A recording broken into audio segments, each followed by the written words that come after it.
الحمد لله رب العالمين والصلاة والسلام على سيد المرسلين سيدنا وسيد الأولين والآخرين محمد بن عبد الله الصادق الأمين وعلى آله وأصحابه وذرياته وأهل بيته أجمعين أما بعد.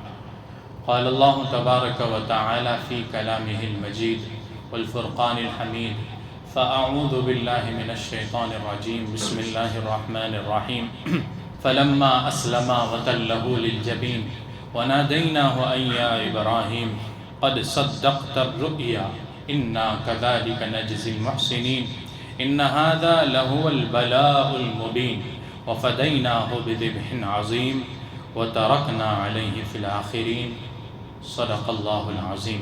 عزیزو، ذوالحجہ کا مہینہ شروع ہو چکا ہے. یہ مہینہ بھی بابرکت ہے اور خصوصاً اس کے ابتدائی جو 10 دن ہے، 10 ایام ہے، بڑے فضیلت کے حامل ہیں. اور اس مہینے کے خصوصی اعمال میں سے ایک عمل قربانی ہے. قربانی ہم سب جانتے ہیں، کرتے بھی ہیں، لیکن اس کی روح سے، اس کی حقیقت سے بہت کم لوگ آگاہ ہے، بہت کم لوگ اس کی روح کو جانتے ہیں. جب قربانی کی روح کو ہم جانیں گے تو ہم یہ جو عمل کرتے ہیں اس کو اور مخلص ہو کر، اس کو اور خالص دل کے ساتھ اور خلوص نیت کے ساتھ کرنے لگے. یہ سنت ہے، جیسے کہ اللہ کے نبی صلی اللہ علیہ وسلم سے صحابہ کرام رضی اللہ عنہم اجمعین نے دریافت کیا کہ قربانی کی حقیقت کیا ہے، اس کی اصل کیا ہے. تو اللہ کے نبی صلی اللہ علیہ وسلم نے فرمایا: سنت ابیکم ابراہیم، کہ قربانی تمہارے جد امجد حضرت ابراہیم علیہ السلام کی سنت ہے.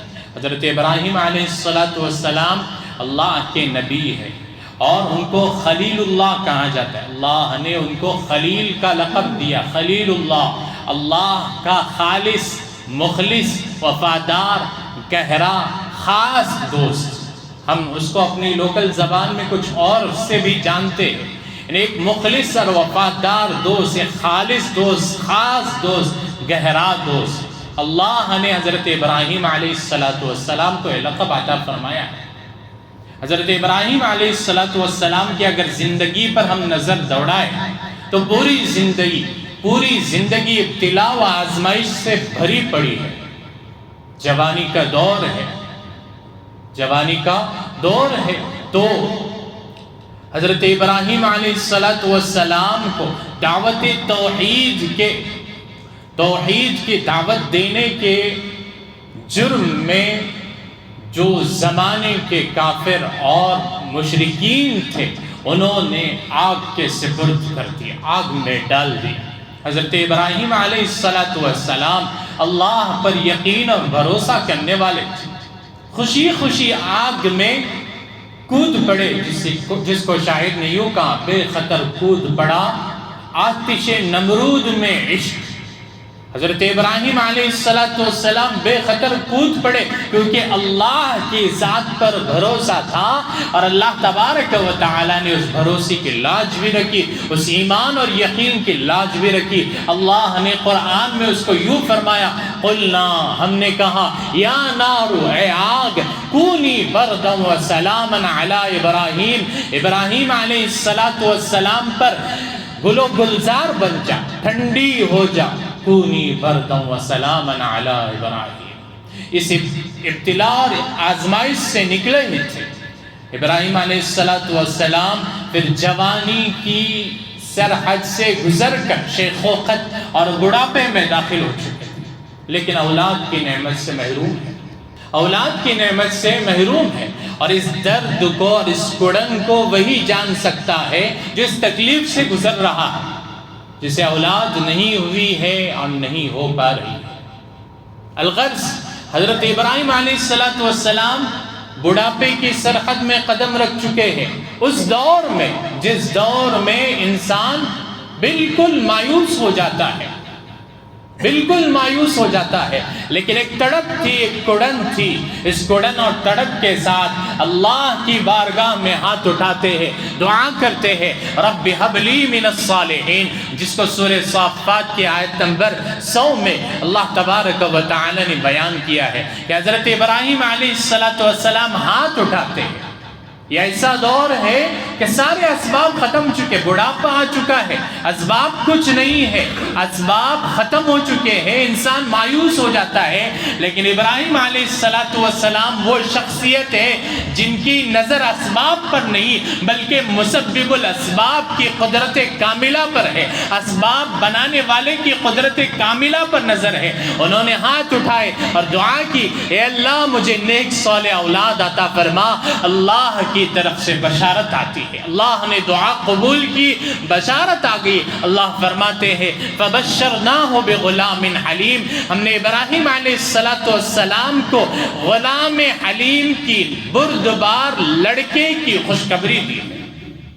یہ حلیم یہ اللہ کی صفت ہے، حلیم اللہ کی صفت ہے، انسان میں آ جاتی ہے، علم اور بردباری انسان میں آ جاتی ہے، لیکن اللہ نے یہ جو لفظ استعمال کیا حلیم کا اپنے اللہ علاوہ کے لیے، غیر اللہ کے لیے، یہ قرآن کریم میں 3 مرتبہ آیا ہے۔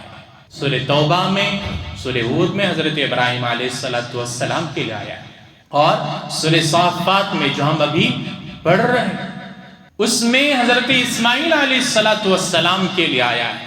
فرمایا فبشرناہ بغلام حلیم، ہم نے ابراہیم علیہ السلام کو بردبار لڑکی کی، غلام حلیم کی خوشخبری دی۔ باپ بردبار ہے، باپ حلیم ہے تو بیٹا بھی حلیم ہوگا۔ والد و مولود کی، باپ اور بیٹے کی صفات میں یکسانیت کسی تابناک مستقبل کی طرف آگاہ کر رہے ہیں، اور ہوا بھی۔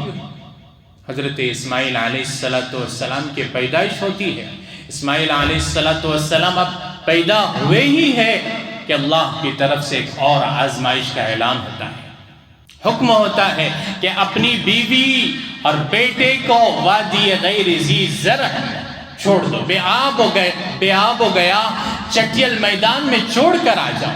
اللہ کی طرف سے حکم تھا، اللہ کا حکم تھا اپنے خلیل کو، اپنے دوست کو۔ ہم جانتے ہیں کہ لوہا جب آزمائش سے گزرتا ہے، دھاتیں جب آزمائش سے گزرتی، آگ میں جب تپتی ہے، تب جا کر سنہرا بن کر، کوئی ہتھیار بن کر، کوئی زیور بن کر، لوگوں کے لیے دلکش بن کر سامنے آتا ہے۔ جب وہ تپتا ہے، اس تپش سے گزرتا ہے، اس آزمائش سے گزرتا ہے، تب جا کر وہ کچھ بنتا ہے۔ حضرت ابراہیم علیہ السلام کا بھی وہی دور، اللہ کی طرف سے حکم ہوتا ہے، اور حضرت ابراہیم علیہ السلام اس حکم کی تکمیل کے لیے نکلتے ہیں، اپنے اولاد حضرت اسماعیل کو اپنے گود میں اٹھا لیتے ہیں، اور بیوی ہاجرہ کو تیار ہونے کا حکم دیتے ہیں اور چل پڑتے ہیں، اور مکہ کے چٹیل میدان میں، بے آب ہو گیا ایسے میدان میں جہاں نہ کوئی آدم ہے نہ آدم زاد ہے، ماں اور بیٹے کو چھوڑ آتے ہیں۔ حضرت ہاجرہ جب حضرت اسماعیل علیہ السلام ماں اور بیٹے کو چھوڑ کر، بیوی اور بچے کو چھوڑ کر جا رہے تھے، حضرت ہاجرہ آواز لگاتی، ابراہیم کہاں چلے؟ ہم کو اس چٹیل میدان میں، یہاں اس وحشتناک میدان میں جہاں کوئی پرندہ بھی نہیں ہے، چھوڑ کر کہاں جا رہے؟ حضرت ابراہیم علیہ السلام مڑتے نہیں ہیں۔ حضرت ہاجرہ بار بار پوچھتی کہ اللہ کا حکم ہے۔ حضرت ابراہیم علیہ السلام مثبت انداز میں گردن کو ہلاتے ہیں، اشارہ کرتے ہیں کہ ہاں اللہ کا حکم ہے۔ حضرت ہاجرہ فرماتی ہے کہ جب اللہ کا حکم ہے تو اللہ ہمیں بے یار و مددگار نہیں چھوڑے گا، اللہ ہمیں ضائع نہیں کرے گا۔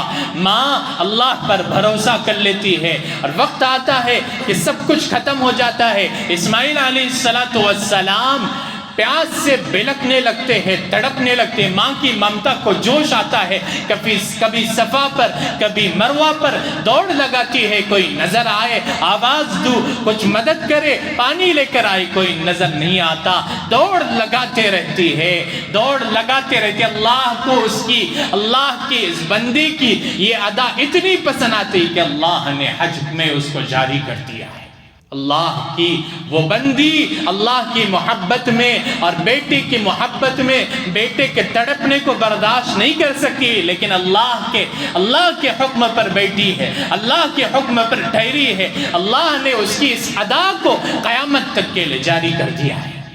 الغرض پھر کیا ہوتا ہے؟ اللہ تبارک و تعالی انتظام کر دیتے ہیں، اور انتظام بھی ایسا کہ اللہ نے اس کو بھی قیامت تک کے لیے جاری کر دیا ہے۔ حضرت جبرائیل علیہ السلام آتے ہیں، اپنا پیر مارتے ہیں، اور وہاں سے پانی پھوٹنے لگتا ہے، بہنے لگتا ہے، پانی بہنے لگتا ہے۔ حضرت حاجرہ کو خدشہ ہوتا ہے کہ بہ کر یہاں پر ندی نہ جاری ہو جائے، تو فوراً کہہ دیتی ہے زم زم، ٹھہر جا، رک جا، اب قیامت تک کے لیے اس کا نام بھی زمزم ہو گیا۔ ہم جس کو کہتے ہیں آب زمزم، زمزم کا پانی، دنیا کا صاف و شفاف اور ہیلدی واٹر، صحت افزا، صحت بخش پانی، اور اتنا کہ ایک کنواں ہے اور مشینیں کنٹینیو 24 گھنٹے لگے ہوئے ہیں، اور سینکڑوں کلومیٹر پر اس کی پائپ لائن جاری ہے، لیکن پھر بھی نہ کم ہوتا ہے نہ زیادہ۔ اللہ کی طرف سے برکتیں اس میں جاری ہیں۔ الغرض پھر ایک دور آتا ہے، حضرت اسماعیل علیہ السلام چلنے اور دوڑنے لگتے ہیں، جس کو قرآن نے یوں فرمایا ہے فلما بلغ معه السعی، حضرت ابراہیم علیہ السلام کے ساتھ حضرت اسماعیل علیہ السلام ایک عمر کو پہنچتے ہیں، چلنے اور دوڑنے لگتے ہیں۔ بچہ ہے لیکن ابھی بچہ ہے لیکن چلنے اور دوڑنے لگتا ہے۔ پھر کیا ہوتا ہے؟ قال یا بنی، حضرت ابراہیم علیہ السلام خواب دیکھتے ہیں، مسلسل 3 دن تک خواب آتے ہیں۔ حضرت اسماعیل علیہ السلام کی تلاش میں نکلتے ہیں۔ اسماعیل علیہ السلام پہاڑی پر کئی دور کھیل رہے ہوتے، حضرت ابراہیم علیہ السلام آواز لگاتے ہیں قال یا بنی، اللہ نے ان کے الفاظ کو بھی جمع کر دیا ہے، قال یا بنی، ابراہیم علیہ السلام آواز لگاتے اے میرے پیارے بیٹے، انی ارا فی المنام، آؤ میرے پاس آؤ، میں کچھ اللہ کی طرف سے آپ کو پیغام دینا چاہتا ہوں۔ اللہ نے جو بشارت دی ہے غلام حلیم کی، اس کا یہاں پر پورا ہو رہا ہے۔ کہتے ہیں اے میرے بیٹے، میں انی ارا فی المنام، میں خواب دیکھ رہا ہوں، میں مسلسل خواب دیکھ رہا ہوں، کنٹینیوسلی یہ خواب دیکھ رہا ہوں، انی اذبحک فانظر ماذا تری، کہ میں تجھے ذبح کر رہا ہوں، تیری کیا رائے ہے، تیری جو رائے ہے اس سے آگاہ کر دے۔ حضرت ابراہیم علیہ السلام اپنے بیٹے سے مشورہ کر رہے ہیں، خلیل اللہ محو گفتگو ہے ذبیح اللہ سے، اپنے بیٹے سے پوچھ رہے، ہم آپ ہوتے تو انکار کر دیتے، اور ہم یہی سوچ رہے ہوں گے کہ بیٹے نے انکار کر دیا ہوگا، لیکن باپ جب بردبار ہے، حلیم ہے، تو بیٹا بھی حلیم ہی تھا۔ بیٹے نے جواب دیا، اور بیٹا جانتا تھا اللہ نے جو صفت عطا کی تھی اس کا یہ اثر تھا۔ بیٹا یہ جانتا تھا کہ باپ نبی ہے، اللہ کا نبی ہے، اور باپ کا خواب بھی، نبی کا خواب بھی وحی ہوتا ہے، اللہ کا حکم ہوتا ہے۔ بیٹا جواب دیتا ہے قال یا ابتی، اے میرے ابا جان، افعل ما تؤمر، آپ کو جو حکم دیا گیا ہے، جس بات کا حکم دیا گیا ہے اس کو کر گزریے، ستجدنی انشاءاللہ من الصابرین، انشاءاللہ آپ مجھے صابر پاؤ گے، انشاءاللہ آپ مجھے صبر کرنے والا پاؤ گے، میں پیچھے نہیں ہٹوں گا۔ بیٹے کی طرف سے جواب ملنا تھا۔ آگے قرآن نے یوں فرمایا فلما اسلما، بیٹے کا جواب ملا۔ حضرت ابراہیم علیہ السلام اللہ کے حکم کو پورا کرنے کے لیے بیٹے کو ساتھ میں لے کر، ہتھیار ساتھ میں لے کر نکل پڑتے ہیں۔ اللہ نے اس کو یوں بیان کیا فلما اسلما، جب دونوں نے مان لیا، قبول کر لیا، تسلیم کر لیا. وَتَلَّهُ لِلْجَبِينِ حضرت ابراہیم علیہ السلام نے اپنے بیٹے اسماعیل کو چہرہ نیچے اور گردن پیچھے کی طرف، پیٹھ اوپر، یعنی چہرہ نیچے زمین کی طرف، تاکہ پیچھے سے گدی پر اللہ کا حکم بجا لائے، چہرے پر نظر نہ پڑے، اور چہرے پر نظر پڑ کر باپ کی شفقت پدری جاگ نہ اٹھے، باپ کی محبت جاگ نہ اٹھے، اور اللہ کے حکم کو بجا لانے میں کوئی تأمل پیدا نہ ہو، کوئی آگے پیچھے نہ ہو جائے. اس وجہ سے حضرت اسماعیل علیہ السلام کو الٹا لٹا دیا. وَتَلَّهُ لِلْجَبِينِ جب یہ منظر سامنے آیا، زمین و آسمان، سارے زمین و آسمان کے ہر مخلوق اس منظر کو دیکھ رہے تھے، اپنے دل کو تھامے ہوئے تھے. جب یہ اللہ کے حکم کو پورا کرنے کے لیے حضرت ابراہیم علیہ السلام نے اس طرح کیا، اور بس اللہ کا حکم پورا کرنے ہی والے تھے. ایک باپ جان سکتا ہے، اور وہ باپ جان سکتا ہے جس کو بڑی آرزو اور تمناؤں کے بعد اولاد کی نعمت ملی ہو کہ ابھی اس کی جو تمنائیں ہیں وہ پوری ہوئی بھی نہیں ہے، ابھی محبتیں باقی ہے، اور اللہ کے حکم پر قربان کرنے جا رہا ہے. کیا حال ہوگا دل کا، اور دل کتنا تڑپ رہا ہوگا، وہ تو وہی کہہ سکتا ہے. یہ جذبات جس کو بڑی آرزو اور تمناؤں کے بعد اولاد کی نعمت ملی ہو. حضرت ابراہیم علیہ السلام کا تو اس سے زیادہ حال تھا. حضرت ابراہیم علیہ السلام نے اللہ کے حکم کو پورا کرنے کے لیے اپنے بیٹے اسماعیل کو الٹا لٹا دیا. اللہ کی طرف سے اعلان ہوتا ہے، اللہ فرماتے وَنَادَيْنَاهُ أَن يَا إِبْرَاهِيمُ، ہم نے ندا لگائی، ہم نے آواز لگائی، اے ابراہیم قد صدقت الرؤیا، آپ نے خواب کو سچ کر دکھلایا. اِنَّا كَذَلِكَ نَجْزِي المحسنین، ہم اسی طرح محسنین کو، احسان کرنے والے کو نوازتے ہیں. اسلام ہے، ایمان ہے، اور اس سے اوپر کا درجہ ہے احسان. بڑھ چڑھ کر اللہ کا حکم ہے، بغیر کسی سوال کے حکم کو پورا کرنے کے لیے گزرنا احسان ہے. اِنَّا كَذَلِكَ نَجْزِي الْمُحْسِنِينَ، بغیر کسی سوال کے ہم اسی طرح محسنین کو، احسان کرنے والے کو، احسان کے ساتھ عمل کرنے والے کو نوازتے ہیں. إِنَّ هَذَا لَهُوَ الْبَلَاءُ الْمُبِينُ، رب العالمین یہ اس کا اعلان فرما رہے ہیں کہ یہ کٹھن آزمائش تھی، بڑی آزمائش تھی. إِنَّ هَذَا لَهُوَ الْبَلَاءُ الْمُبِينُ، آپ نے اس آزمائش کو 100% کامیاب کر دکھایا ہے، پورے اترے اس آزمائش اور امتحان میں. وَفَدَيْنَاهُ بِذِبْحٍ عَظِيمٍ، حضرت اسماعیل علیہ السلام کے بدلے اللہ فرماتے ہیں ہم نے ذبح عظیم عطا کیا. جنت سے ایک دمبا لایا گیا، ایک مینڈا لایا گیا، جو حضرت اسماعیل علیہ السلام کے بدلے اسی جگہ پر ذبح کیا گیا. وَفَدَيْنَاهُ بِذِبْحٍ عَظِيمٍ وَتَرَكْنَا عَلَيْهِ فِي الْآخِرِينَ، اور ہم نے اس سنت کو بعد میں آنے والے لوگوں میں جاری کر دیا، باقی رکھ دیا، چھوڑے رکھا. یہ وہی سنت ہے جو ابراہیم علیہ السلام سے لے کر اب تک جاری اور ساری ہے. ان کی یہ ادا ہے، ان کی یہ حقیقی قربانی ہے. اس قربانی کو، اس روح کو سمجھنا ہے، اور سمجھ کر اپنی قربانی کو انجام دینا ہے. بس فارمیلٹی نہیں کرنا ہے، قربانی کو اس کی روح کے ساتھ ادا کرنا ہے. اللہ کیا چاہتے ہیں؟ اللہ یہ چاہتے ہیں، اللہ فرماتے ہیں لَن يَنَالَ اللَّهَ لُحُومُهَا وَلَا دِمَاؤُهَا وَلَكِنْ يَنَالُهُ التَّقْوَى مِنْكُمْ، کہ اللہ کو ہرگز لن فرمایا اللہ نے تاکیدی جملے کے ساتھ کہ اللہ کو ہرگز تمہارے جانوروں کے نہ گوشت پوچھتے ہیں اور نہ اس کے خون پوچھتے ہیں، لیکن تمہارے دلوں کے تقوی پوچھتے. دلوں کا تقوی اللہ کو پہنچتا ہے۔ اللہ تمہارے ظاہر کو، تمہارے کپڑوں کو اور تمہاری صورتوں کو نہیں دیکھتا، تمہارے دلوں کو دیکھتا ہے۔ تمہارے دلوں میں کیا ہے؟